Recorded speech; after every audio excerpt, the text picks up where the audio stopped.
This morning, a curious thing came up on my phone on the Twitter account with Lee Anderson uh, posting stuff about his confrontation with Jeremy Corbyn. And Madam's Deputy Speaker's rebuke, if you can call it that, was a curious exercise in parliamentary restraint.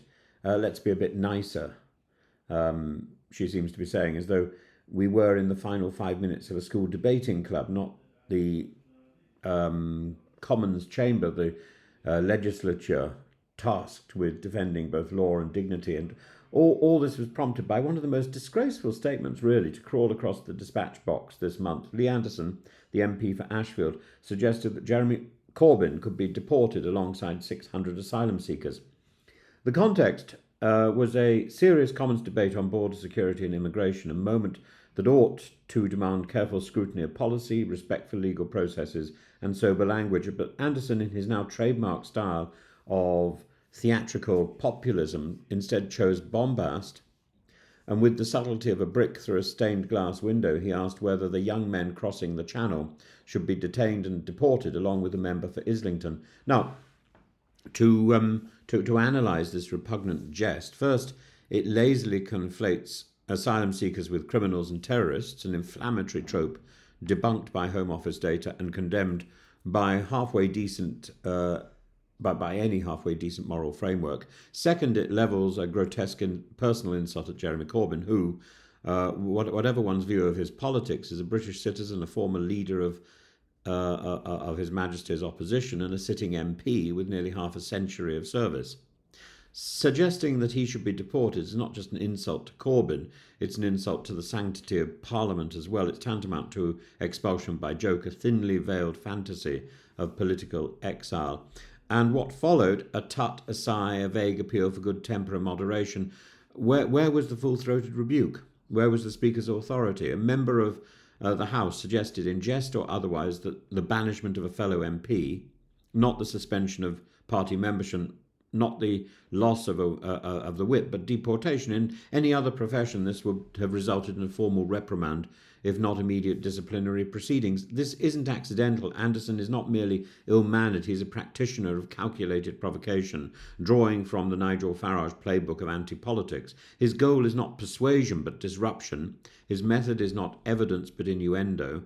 And when lacking policy substance, he throws rhetorical Molotovs and then grins as the chamber smoulders. Like Farage in Strasbourg, Anderson thrives on being the fly in the ointment, the heckler in the space built for deliberation.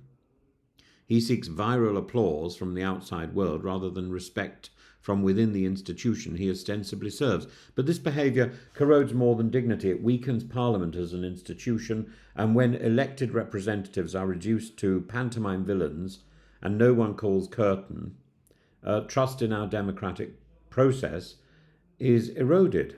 There's a reason why we teach children the rules of debate, not to stifle them, but to ensure speech retains meaning. And Anderson's interventions make mockery of both form and content. And when the Deputy Speaker can only respond with a sort of be nice, we risk becoming accomplices to that erosion. Now, Lee Anderson, for his part, can say, well, Corbyn started it by saying that it was that he was disappointed in having to share the space with the people in front of him.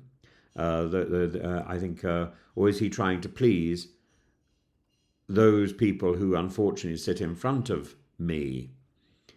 But as Corbyn later said, does the Deputy Speaker agree with me that this kind of language, an innuendo, in inaccuracy, is unbecoming of this place? It's not fit to be uttered in this building, and that members, when they speak in Parliament, should show respect for one another rather than risk bringing our whole political process into disrepute. He says, I've no problem with debate, but I do think that people shouldn't stoop to abuse and fundamental inaccuracies and conjecture, as the member for Ashfield did.